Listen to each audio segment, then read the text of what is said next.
Hi everyone, welcome back to my channel. I'm going to be talking about bag trends today. A couple of weeks ago I took a drive out of town and I had the opportunity to do some browsing in Neiman Marcus and Nordstrom and a couple of other high-end stores. I was looking at the new fall items, especially the accessories, shoes, but I really got captivated by the bags because I'm so excited that it seems as if larger bags are back in style, and I really fell in love with these bigger bags. Now, I am someone who has had some of my bags in my collection for quite a while. They are a little bit larger. Say, for example, this one here from Todd's. This is, it's at least a decade old. It's probably older than that. One of my favorite slouchy satchel types of bags, a nice big bag, and for a little while I felt like it was a little bit dated, a little bit out of style. So I'm so happy to see these larger bags coming back in style. Another trend that I noticed is brown bags. They are everywhere, and of course Suede. Everyone is talking about Suede. So 5 bags caught my attention. I want to show them to you and talk about them because I think you're probably going to love them too. I'm going to get one of them. I'm just not sure which one I'm going to get. So I'm going to start off. I'm going to go from the least expensive to the most expensive. That's the only order that these are in because I like them all. I have my favorites. Haven't made a decision yet though. So we're going to start off with a Coach bag.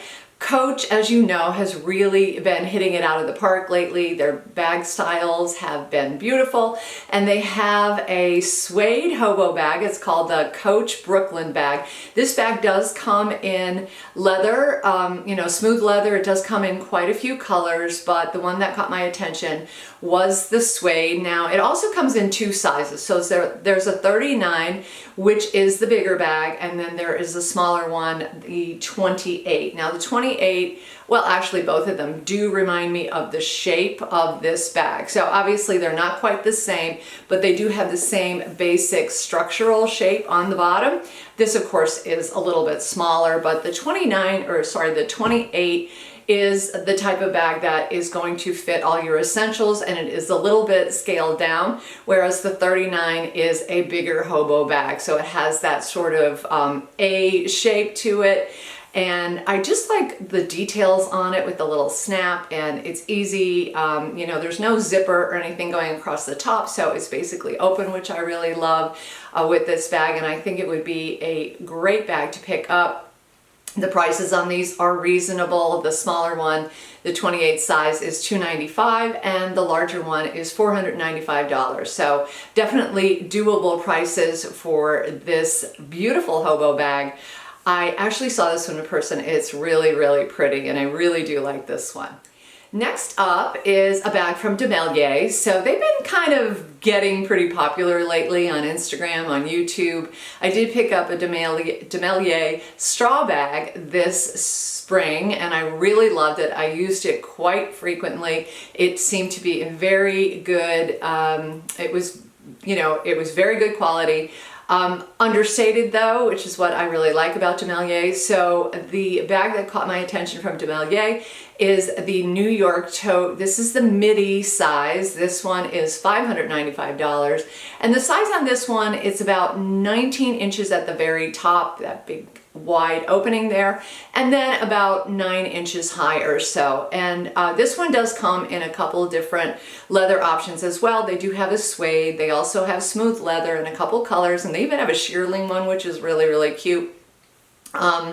The midi size, of course, is going to be a little bit smaller. They do have a very large one, which is a little bit too big for me, but I do like the midi, and it does come with a shoulder strap as well, which makes it a little bit more functional. So if you are someone who likes a handle but also likes the option of putting the strap on your shoulder, this one is a really good bet. And like I said, based on the quality of my other DeMellier bag, I think it's probably really well made. Okay, next up, this one is like flying off the shelves apparently. This is the Veronica Beard Dash bag. This one comes in a couple different colors or sizes as well. They have a very large one. Again, too large for me. It's almost like a suitcase size, or wait, at least maybe in my head. But they have a smaller one, which is 13 by 8, and it is gorgeous, gorgeous. I love this bag. I love it in the smooth leather. I think the smooth leather, the color on the website anyway, is absolutely stunning. And there's also two beautiful shades of suede, hard to come by. Last time I checked, both of them were sold out, but I did see a suede one for $648, and I also saw the leather ones for $698. 13 by 8 size for this medium sized bag. And what I love about this one is that styling is very much a nod to the Birkins. So people who have Birkins almost never clasp them completely. You know, the belt that comes through and you turn the clasp, because it is very cumbersome and time consuming. So people I have seen with Birkins are usually just wearing it with the belt kind of hanging down, and that's what this Dash bag reminds me of, those belts hanging down on a Birkin, of course at a fraction of the price. And people have also suggested that this one is very reminiscent of the Roe Margot bag, which of course is the hottest bag out there right now. It does have a nod to that shape, and it's beautiful. So I'm really intrigued and tempted by this one.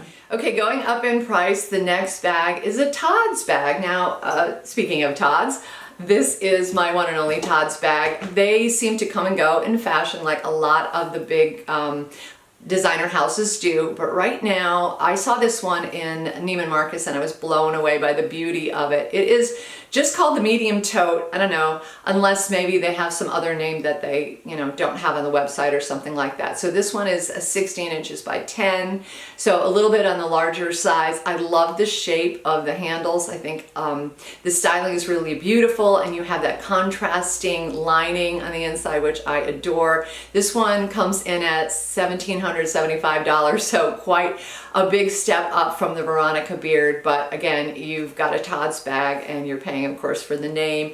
The leather quality in Tod's bags is outstanding. I keep referring to this one, but this is one of the most softest, smoothest, supple leathers that of any handbag that I've ever had. Really love this bag. It's always been one of my favorites, and I'm probably going to start to carry it again this season, because I feel like I said, these bigger bags are coming back in style. But the Tod's medium tote, in fact, the whole Tod's display in Neiman Marcus, I was like, wow, this is stunning. So they really caught my attention. They've switched things up a little bit, and I think they might have a couple really big hits with some of these bags that they're releasing, because they are just absolutely beautiful. And the shade of like that brownish beige, stunning, absolutely stunning. And the last bag, of course, the most expensive, is going to be the YSL Supple tote. It's sort of like a bucket bag. Actually, there were a lot of bucket bags to be found in Neiman Marcus. I noticed Loewe had a bucket bag. I think Chloe might have had a bucket bag. And then I saw this one as well, the YSL one. It does come in suede. It also comes in smooth leather. The smaller version is like 9 by 8, so that I wouldn't call that a big bag by any stretch of the imagination, but it does have the pretty YSL hardware hanging on it. A very easy bag, very much like a bucket bag. My only bucket bag right now is my Neo No Way, but the YSL is pretty similar to this. I mean, bucket bags, they all share that shape. The only issue with this one, of course, is the price. It is really expensive. $27.50 for the smaller one, and then if you want to go for the larger one, which is 12 by 11, you're looking at $3,100 for a plain leather bucket bag. So I'm not sure I'm on board with that. I mean, it'd be really lovely to have that YSL logo hanging down there, but in reality, I don't know that quality is going to be that much better than, say, the Tod's bag. So, Tod's is coming in at under $2,000, and the YSL is much closer to $3,000. So I'm not sure if that would be worth it for me. That's a pretty substantial price for a really plain bag that, let's be honest, it's not going to be like a classic that's just going to grow and grow in value. So all 5 of these bags are beautiful. There's a price range for everyone. I'm so tempted by so many of them, and I know I want to get one. I'm just just have not decided yet what's going to work with my lifestyle. I like them to be very functional. I like to be able to get it in and out of a bag very easily. I love to be able to throw it on my shoulder, but I also like to hold it in my hands. So these are options that I have to think about, and when I do get a bag, I will definitely share it with you and show it off to you in an unboxing. So that's it for my video today, guys. Let me know in the comments section which ones appeal to you or what new bags are on your radar as well. If you do like this video, please do give me a thumbs up. It really helps me out. Don't forget to subscribe, and I will see you in my next video, guys. Take care.